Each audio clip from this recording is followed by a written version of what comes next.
right, finally. Well, we're clearly not adding anything.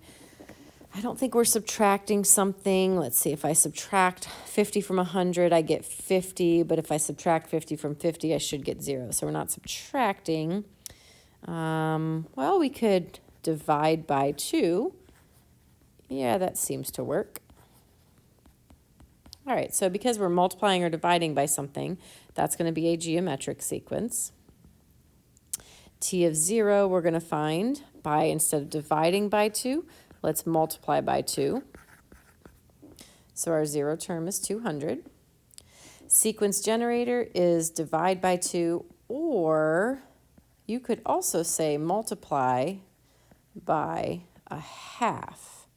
Okay, dividing by 2 is the same as multiplying by a half. So I say that because to write our equation for our sequence, T of n, we take our 0 term, which is 200, times, we need to know what we're multiplying by, not what we're dividing by, times 1/2 to the x power.